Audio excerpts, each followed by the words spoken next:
ونعوذ بالله من شرور أنفسنا ومن سيئات أعمالنا من يهده الله فلا مضل له ومن يضلله فلا هادي له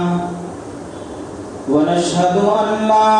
إله إلا الله وحده لا شريك له ونشهد أن سيدنا ومولانا محمدا عبده ورسوله أما بعد فقد قال الله تبارك وتعالى في القرآن الكريم فأعوذ بالله من الشيطان الرجيم بسم الله الرحمن الرحيم لقد من الله على المؤمنين إذ بعث فيهم رسولا من أنفسهم يتلو عليهم آياته ويزكيهم ويعلمهم الكتاب والحكمة وإن كانوا من قبل لفي ضلال مبين وقد قال تبارك وتعالى قد أفلح المؤمنون الذين هم في صلاتهم خاشعون والذين هم عن اللغو معرضون والذين هم للزكاة فاعلون وقد قال تبارك وتعالى قد أفلح من زكاها وقد خاب من دساها وقد قال تبارك وتعالى قد أفلح من تزكى وذكر اسم ربه فصلى وقال النبي صلى الله عليه وسلم إنما بعثت لأتمم مكارم الأخلاق أو كما قال عليه الصلاة والتسليم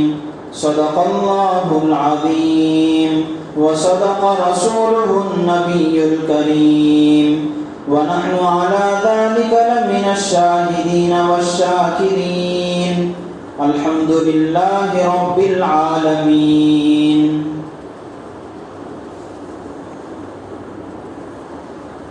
بزرگان محترم، عزیز نوجوان ساتھیوں، کئی جمعوں سے ایک عنوان چلا رہا ہے کہ اللہ کے نبی علیہ السلام جناب محمد عربی صلی اللہ علیہ وسلم آپ کے مبعوث کیے جانے کے مقاصد کیا ہیں، اللہ نے رسول اللہ صلی اللہ علیہ وسلم کو کس مقصد سے بھیجا اور آپ نے وہ کیا شاندار اور عظیم الشان کارنامہ انجام دیا۔ دو جمعوں میں آپ حضرات کے سامنے دو باتیں آئی۔ ایک تو یہ کہ اللہ کے نبی کو بھیجا گیا تلاوت کتاب کے لیے، قرآن پڑھنا سکھانے کے لیے، اور دوسرا یہ بیان کیا گیا کہ اللہ کے نبی آئے تھے قرآن سکھانے کے لیے، قرآن سمجھانے کے لیے۔ ایک تو ہے قرآن پڑھنا سکھانا اور دوسرا ہے قرآن سمجھانا، دو چیزیں۔ تیسری چیز جس کا ذکر ہے، اللہ تبارک و تعالیٰ نے فرمایا وَيُزَكِّيهِمْ، اللہ کے نبی مبعوث کیے گئے تھے، بھیجے گئے تھے لوگوں کے دلوں کو صاف کرنے کے لیے۔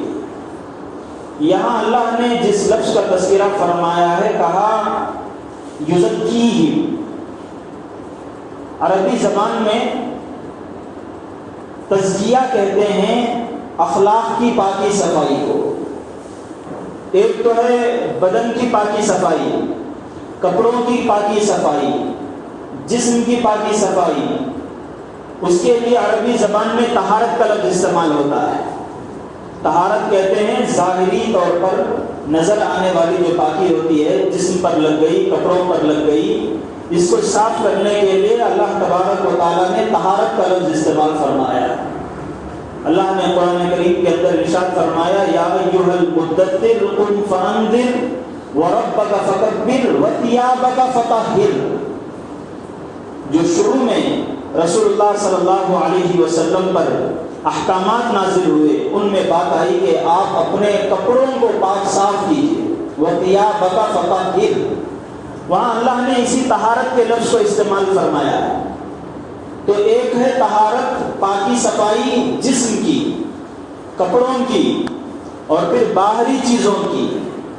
اور ایک پاکی صفائی ہوتی ہے انسان کے اندرون کی، دل کی صفائی۔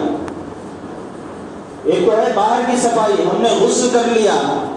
جمعہ کے دن صبح اٹھے، غسل وغیرہ سے فارغ ہو گئے، آ گئے، یہ ہم نے ظاہری پاکی حاصل کر لی، جسم ہمارے پاک الحمدللہ،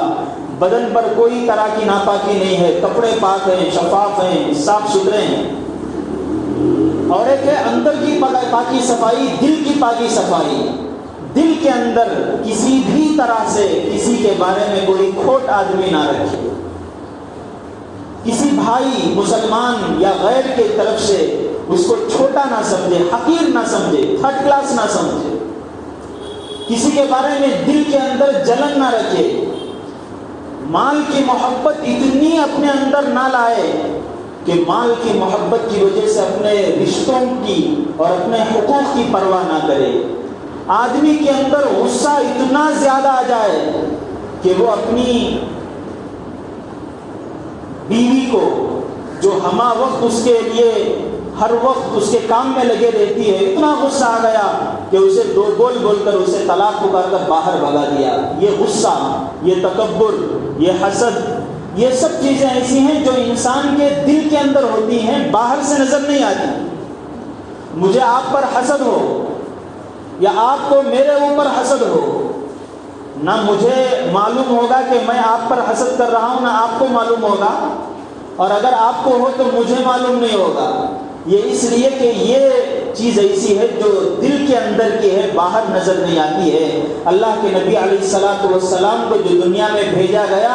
اللہ کے نبی کو بھیجنے کا ایک عظیم مقصد یہ ہے کہ اللہ کے نبی دلوں کی پاکی صفائی کا بھی بڑا خیال کرتے ہیں۔ انسانوں کے دلوں سے یہ کھوٹ نکالنے کے لیے اللہ کے نبی علیہ الصلوۃ والسلام تشریف لائے تھے۔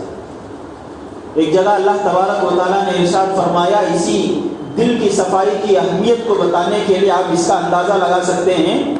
اللہ نے فرمایا قد افلح المؤمنون، جو کامل ایمان والے ہیں وہ کامل ایمان والے فلاح پا گئے، کامل ایمان والے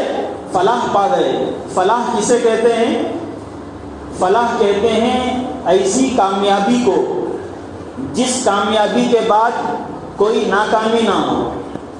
ایسی کامیابی جس کے بعد کوئی ناکامی نہ ہو۔ آدمی کا بزنس شروع کیا، کامیاب بزنس چلتا رہتا ہے، لیکن بعد میں چل کر کبھی کبھار نقصان بھی ہوتا ہے، اسے فلاح نہیں کہیں گے۔ عربی زبان میں اور اردو زبان میں بہت ڈفرینس رہتا ہے، بہت بڑا فرق رہتا ہے۔ ہماری اردو زبان میں ایک ہی ورڈ، ایک ہی لفظ ہمیں ملتا ہے کامیابی۔ وہ خواہ کامیابی کے بعد کبھی بھی وہ کامیابی ختم نہ ہو تو اس کے لیے بھی ہماری اردو زبان میں ایک ہی لفظ ہے کامیابی، اور اگر ختم ہو جائے تب بھی ہمارے پاس ایک ہی لفظ ہے، لیکن عربی زبان بہت بڑی وسیع زبان ہے۔ تو فلاح کہتے ہیں ایسی کامیابی جس کے بعد پھر ناکامی نہ ہو، ایسی عزت جس کے بعد پھر ذلت نہ ہو، اللہ تبارک و تعالیٰ سے ایسا قرب، اللہ تبارک و تعالیٰ سے ایسی محبت کہ پھر جس محبت کے بعد نفرت نہ ہو، اس کو کہتے ہیں فلاح۔ تو اللہ تبارک و تعالیٰ کہتے ہیں قد افلح المؤمنون، کہ ایمان والے کامیاب ہو گئے۔ وہ ایمان والے کون ہیں؟ اللہ تبارک و تعالیٰ نے تقریباً 10 صفتیں سورہ مومنین کے اندر بیان کی ہیں، مومنون کے اندر۔ اس کے اندر ایک بات اللہ نے یہ بھی فرمائی، الذین ھم للزکاۃ فاعلون، جو اپنے دل کی صفائی کے کام میں لگے رہتے ہیں، وہ ہیں وہ لوگ جو کامیاب ہو۔ اللہ کے نبی علیہ الصلوۃ والسلام کو بھیجا گیا دلوں کی پاکی صفائی کے لیے، چنانچہ رسول اللہ صلی اللہ علیہ وسلم رہتے تھے صحابہ آپ کے پاس آتے تھے، اپنے دل کی صفائی کر کے جاتے تھے۔ ایسی بہت ساری حدیثیں ہیں، اللہ کے نبی علیہ الصلوۃ والسلام کے پاس صحابہ آ رہے ہیں، کوئی آ کر کہہ رہا ہے کہ اے اللہ کے رسول، میں آپ کی مجلس میں رہتا ہوں، آپ کے پاس حاضر رہتا ہوں، میرے دل کی کیفیت الگ رہتی ہے، آخرت میرے پیش نظر رہتی ہے، دنیا سے مجھے نفرت رہتی ہے، اور گھر بار والے مجھے خیال نہیں آتے، صرف مجھے جنت کا شوق رہتا ہے، جہنم سے ڈر میرے دل کے اندر رہتا ہے، دنیا و ما فیہا جو بھی ہے اس کو میں اگر لات مار دیتا ہوں، جب تک آپ کے پاس حاضر رہتا ہوں، آپ کی مجلس میں رہتا ہوں، آپ کے بیانات میں شرکت کرتا ہوں، میرے دل کی یہ حالت ہے، لیکن جیسے ہی میں آپ کی مجلس سے نکلتا ہوں، اپنے گھر بار کو جاتا ہوں، مجھے دل کے اندر وہ کیفیت باقی نہیں رہتی جو یہاں رہتی ہے۔ یعنی دل کے اندر ذرہ برابر بھی اونچ نیچ ہو رہی ہے، تو صحابہ اللہ کے نبی کے پاس آتے تھے اور بیان کرتے تھے، اللہ کے نبی علیہ الصلوۃ والسلام ان کو جیسے ڈیل کرنا ہے، ان کی جیسی حالت ہے، اس کو بیان کر کے بھیجتے تھے۔ کوئی آ کر پوچھتا تھا، یا رسول اللہ، میں اپنے دل کے اندر اپنے بھائی کے تعلق سے ذرا کھٹک محسوس کرتا ہوں، کینہ محسوس کرتا ہوں، اللہ کے نبی اس کا علاج بتاتے تھے۔ کوئی آتا تھا، آ کر کہتا تھا کہ مجھے نماز میں دل نہیں لگ رہا ہے، میں جب نماز کے لیے کھڑا ہوتا ہوں تو دنیا کے ادھر کے ادھر کے، دکان کے، بیوی بچوں کے خیالات میرے دل پر آتے رہتے ہیں، اللہ کے نبی اس کا علاج بتا کر بھیجا کرتے تھے۔ تو اللہ کے نبی علیہ الصلوۃ والسلام نے جس طرح قرآن پڑھنا سکھایا امت کو، اور جس طرح قرآن سمجھایا اللہ کے نبی علیہ الصلوۃ والسلام نے، اسی طریقے سے اللہ کے نبی نے لوگوں کے دلوں کو بھی پاک رکھنا سکھایا۔ اور یہ دو طرح سے ہوتا تھا، اللہ کے نبی خود بھی بیان کرتے تھے، اور لوگ بھی نبی علیہ الصلوۃ والسلام کے پاس رہ کر اپنی چیزوں کو سامنے رکھ کر دل کی صفائی کا کام کرتے تھے۔ ایک اس کا اندازہ آپ اس سے لگا سکتے ہیں، اللہ تبارک و تعالیٰ کی ذات کتنی عظیم الشان ذات ہے۔ معمولی سی بھی کوئی بات کہے اللہ تبارک و تعالیٰ، وہ ایسی ہی ہے، بلکہ اس سے زیادہ مضبوط ہے جیسے کہ پتھر میں لکیر کھینچ دے۔ ہم یہ کہہ سکتے ہیں کہ پتھر کی لکیر مٹ سکتی ہے، لیکن اللہ تبارک و تعالیٰ کی بات میں کوئی کیا نہیں ہو سکتی، تبدیلی نہیں ہو سکتی۔ ایسی ذات آپ اندازہ کیجئے، اللہ تبارک و تعالیٰ کی ایسی ذات 7 مرتبہ قسم کھا کر کہتی ہے۔ ایک دفعہ اگر ہوں تو کسی اس آدمی، سامنے والے آدمی کے لیے ایک مرتبہ قسم کھا لیں تو وہ ہمیں سچا سمجھ جاتا ہے، ہمارے اوپر بھروسہ کر لیتا ہے۔ اللہ کی ذات ایسی کہ اس کے سامنے قسم کھانے، اس کی اللہ قسم نہ بھی کھائے تو وہ بات ایسی ہی مضبوط ہے جیسے قسم کھانے کے بعد ہے۔ پھر بھی اللہ تبارک و تعالیٰ قرآن کریم میں 7 قسم کھا کر، 7 مرتبہ قسم کھا کر کہتے ہیں والشمس وضحاها، قسم کھاتے ہیں ایک مرتبہ والشمس وضحاها، سورج کی قسم کھاتے ہیں، والقمر اذا تلاها، چاند کی قسم کھاتے ہیں، والسماء وما بناها، آسمان کی قسم کھاتے ہیں، والارض وما طحاها، اور زمین کی قسم کھاتے ہیں، ونفس وما سواها، اور نفس کی قسم کھاتے ہیں۔ پہلے سورج کی، والشمسی، سورج کی قسم، وضحاها، اور اس کی روشنی کی قسم، 2 قسم ہو گئے، ایک سورج کی قسم اور پھر اس کی روشنی کی قسم، والقمر اذا تلاها، اور چاند کی قسم جب وہ آتا ہے، والسماء وما بناها، اور آسمان کی بھی قسم اور ان چیزوں کی بھی قسم جس کے اوپر آسمان ٹکا ہوا ہے، ان کی بھی قسم، والارض وما طحاها، اور پھر اللہ تبارک و تعالیٰ نے قسم کھائی زمین کی، وما طحاها، اور زمین جس پر ہے اس کی بھی قسم کھائی اللہ نے، 2 چیزوں کی، سورج کی بھی قسم، سورج کی روشنی کی بھی قسم، چاند کی قسم، آسمان کی قسم، اور آسمان جیسا ہے بنا ہوا اس کی قسم، اور زمین کی قسم، اور اس کے بعد انسان کی ذات کی قسم۔ ان سب قسموں کے بعد اللہ تبارک و تعالیٰ کہتے ہیں، قسم پر قسم، قسم پر قسم کھانے کے بعد اللہ تبارک و تعالیٰ کہتے ہیں قد افلح من زکاہا، جو اپنے نفس کو، اپنے دل کو پاک کر لے، تحقیق کہ وہ آدمی کامیاب ہو گیا، فلاح پا گیا۔ قسم کھا کھا کر اللہ کہتے ہیں قد افلح من زکاہا، کہ جو اپنے دل کا تزکیہ کر لے، اپنے دل کو پاک کر لے، اپنے اخلاق کو سنوار لے، تو سمجھو وہ آدمی کامیاب ہو گیا۔ اور کیسی کامیابی حاصل ہو گئی؟ ایسی کامیابی اسے حاصل ہو گئی، ایسی فلاح اسے نصیب ہو گئی کہ اس کامیابی کے بعد کبھی اب اسے نقصان نہیں ہوگا،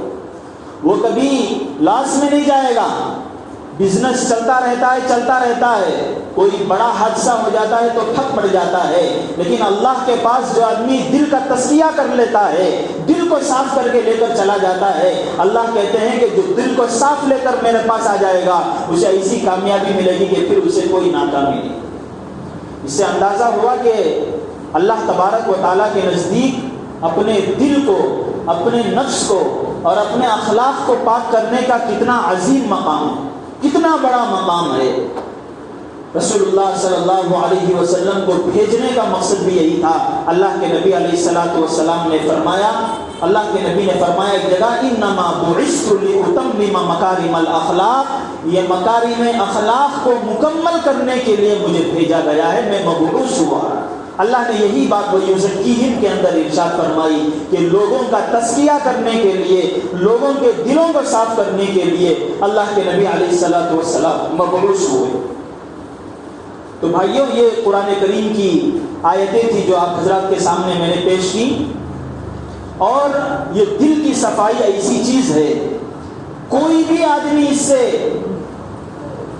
اس کو چھوڑ کر زندگی نہیں گزار سکتا، وہ کتنا بھی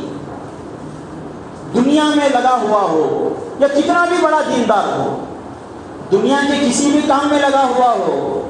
کسی بھی دنیا کی مصروفیت میں وہ ہو، یا پھر یہ کہ وہ دین کے کام میں لگا ہوا ہو، علماء ہیں، طلباء ہیں، پڑھنے والے ہیں، مسجد کے ائمہ ہیں، خطبہ ہیں، یا پھر دین کے مختلف کاموں میں لگے ہوئے بہت سارے جماعتوں میں جانے والے ہیں، ایسے بہت سارے لوگ، جو بھی آدمی ہو وہ دین کی لائن میں لگا ہوا ہو یا دنیا کی لائن میں لگا ہوا ہو، کوئی بھی آدمی اس دل کی صفائی سے چھوٹا ہوا نہیں ہے، ہر ایک اس کا محتاج ہے۔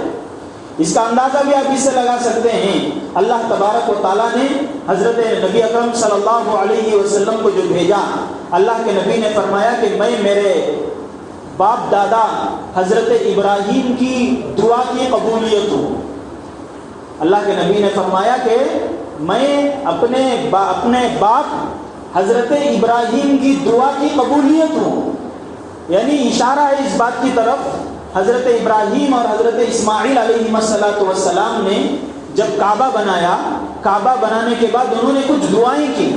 ان دعاؤں میں اللہ کے نبی حضرت ابراہیم علیہ السلام، حضرت اسماعیل نے کچھ دعائیں کی،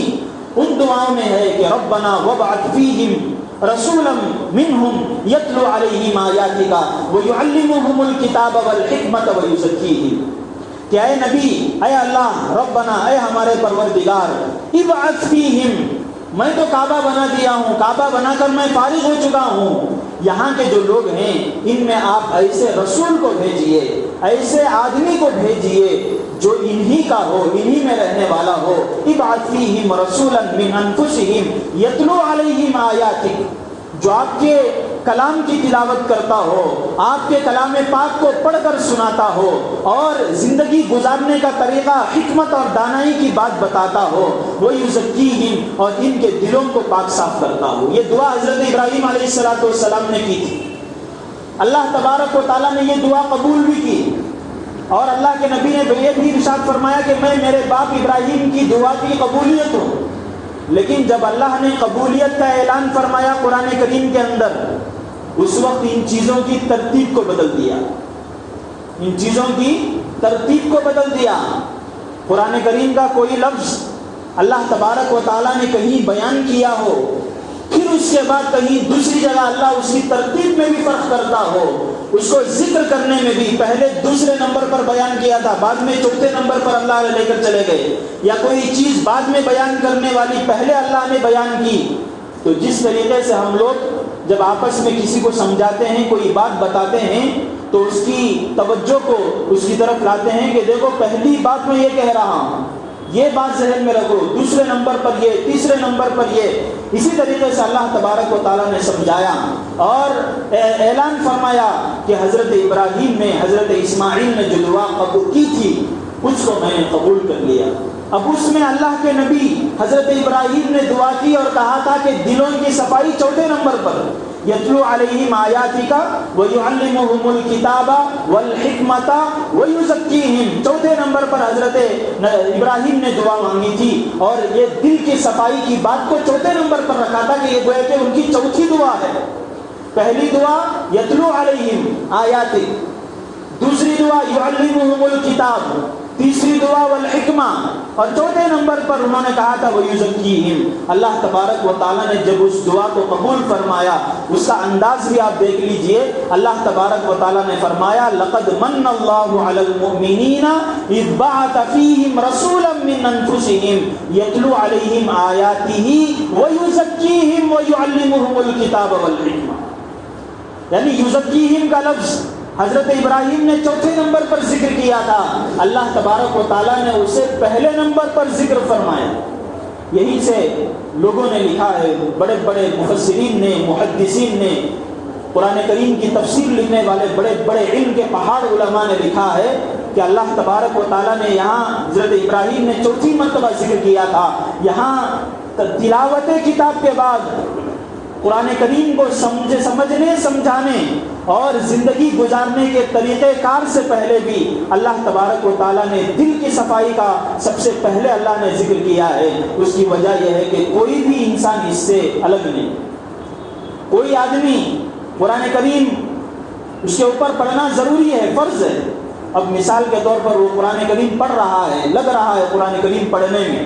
لیکن اللہ تبارک و تعالیٰ کہتے ہیں کہ اس سے پہلے اسے دل کی صفائی کرنی چاہیے۔ اب ایک آدمی قرآن پڑھ رہا ہے تو گویا کہ دین کا کام کر رہا ہے،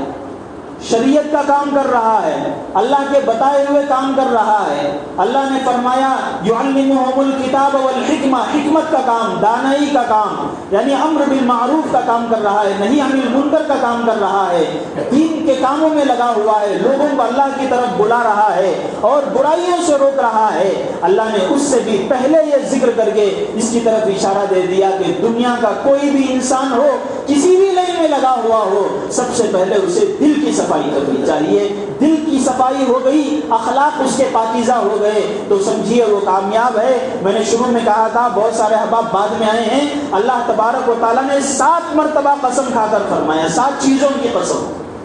7 چیزوں کی قسم کھا کر اللہ نے یہ بات کہی ہے۔ نماز کا ذکر آیا تو اتنی مرتبہ قسم اللہ نے نہیں کھائی، روزے کا تذکرہ اور امر بالمعروف و نہی عن المنکر کا بھی تذکرہ ہو، اللہ نے قسم کھا کر اسے نہیں بیان فرمایا، قسم کھا کر اس بات کو ارشاد فرمایا کہ دل پاکیزہ ہو جائیں، دل صاف ہو جائیں تو پھر پوری دنیا بدل سکتی ہے۔ آج گھروں کے اندر ہم لوگ رہتے ہیں، ایک بھائی ہے، دوسرا بھائی رہتا ہے، جوائنٹ فیملیز ہوتی ہیں۔ ہم لوگ جانتے ہیں کہ ایک گھر میں 2 بہویں ہیں تو ایک بہو دوسرے بہو کے بارے میں اپنی ساس کو کچھ نہ کچھ کہتی رہتی ہے۔ ایک بھائی ہے، دوسرے بھائی کے تعلق سے اس کا دل غلط باتوں میں مبتلا ہے۔ آدمی دکان میں ہے، دکان میں کام کرنے والے 3-4 لوگ ہیں، ایک آدمی باس سے اور اونر سے قریب ہونے کے لیے دوسرے کے بارے میں برا بھلا کہتا رہتا ہے۔ دین کے کاموں میں لگے ہوئے ہوں، ایک آدمی دین کے کام میں لگنے والا دوسرے کے بارے میں کچھ نہ کچھ بولتے رہتا ہے، یا پھر یہ کہ اس کے اوپر غصے کا اظہار کرتا ہے، تکبر سے پیش آتا ہے۔ یہ چیزیں ایسی ہیں جو دل کی بیماریاں ہیں، یہ دل کی بیماریاں ہیں۔ اللہ کے نبی علیہ الصلوۃ والسلام نے فرمایا انما بعثت لاتمم مکارم الاخلاق، دل کی یہ جو کیفیات ہیں، دل کے جو حالات ہیں، دل میں کسی کے بارے میں تکبر آ رہا ہے، اپنے کو آدمی بڑا سمجھ رہا ہے، ارے بھائی میں ایسا ہوں، میں نمازی ہوں 5 وقتہ، یہ باہر گھومنے والا ہے، میں اور یہ دونوں کیسے برابر ہو سکتے ہیں، میں جماعت کا امیر صاحب ہوں، میں مسجد کا امام ہوں، میں یہ ہوں وہ ہوں، یہ آدمی 3rd کلاس آدمی ہے۔ یہ چیزیں جو آ جاتی ہیں کسی کو حقیر سمجھنے کی، روایات میں آتا ہے کہ کسی کافر کو بھی حقیر سمجھنے کی اجازت نہیں، مسلمان تو دور کی بات، کسی کافر کو بھی نچلے درجے کا پھٹلا سمجھنے کی اجازت نہیں ہے۔ تو یہ سب چیزیں ایسی ہیں جو اللہ کے نبی علیہ الصلوۃ والسلام سکھانے کے لیے آئے تھے، اور اللہ کے نبی علیہ الصلوۃ والسلام کو بھیجے جانے کے عظیم مقاصد میں سے ایک مقصد یہ ہے۔ قرآن میں 4 مرتبہ اس کا ذکر فرمایا کہ اللہ کے نبی کے بھیجے جانے کا مقصد یہ ہے، اور میں نے جو آیتیں آپ حضرات کے سامنے تلاوت فرمائی، قد افلح من زکاہا، ایک جگہ اللہ نے فرمایا قد افلح من تزکا، ایک جگہ فرمایا قد افلح المؤمنون، مومنین کامیاب ہیں، کون ہیں؟ آگے فرمایا والذین هم للزکاۃ فاعلون، جو اپنے دلوں کی پاکی صفائی کا کام کرتے ہیں۔ تو معلوم یہ ہوا کہ اللہ کے نبی بھیجے گئے تھے دلوں کو پاک صاف کرنے کے لیے، ہمارے اخلاقی حالات کو سدھارنے کے لیے اور دل کو سدھارنے کے لیے۔ تو ہمارے دنیا میں آنے کا بھی مقصد یہ ہے کہ ہم لوگ یہاں جب زندگی بسر کر رہے ہیں، جیسے ہم قرآن پڑھنا سیکھتے ہیں، قرآن سمجھنا سیکھتے ہیں، ایسے ہی ہمیں اپنے اخلاق کو بھی سدھارنے کی ضرورت ہے۔ ہمیں اپنے دل کی کیفیات، اخلاق کا مطلب یہ نہیں کہ ایک آدمی دوسرے سے ملاقات کر رہا ہے تو اسے ہنس کر ملاقات کر دے اور وہ گھومنے کے بعد اس کے بارے میں دل میں کچھ برازگی لے کر آ جائے یا اس کے بارے میں کچھ الٹا سیدھا کہنے لگے۔ یہ اخلاق نہیں ہے۔ کسی سے مسکرا کر ملنا صرف یہ اخلاق نہیں ہے۔ اخلاق کہتے ہیں دل کی کیفیات نیک بن جائے، دل کے جو خیالات ہیں وہ پاکیزہ بن جائیں۔ یہ آج اگر کوئی آدمی اس پر غور کرے، ہمارے اندر یہ بھی کمی ہے کہ ہم قرآن کی کوئی آیت سامنے ہو جاتی ہے، مسجد میں بیٹھتے ہیں، بیان سن لیتے ہیں، چلے جاتے ہیں، لیکن اس کے اوپر غور کرنا یہ بھی بڑی چیز ہے۔ ہم لوگ غور کریں، بیان ہونے کے بعد، سنت نوافل پڑھنے کے بعد غور کریں کہ اللہ نے جو بیان فرمایا کہ کتنی عظیم بات ہے دلوں کی صفائی۔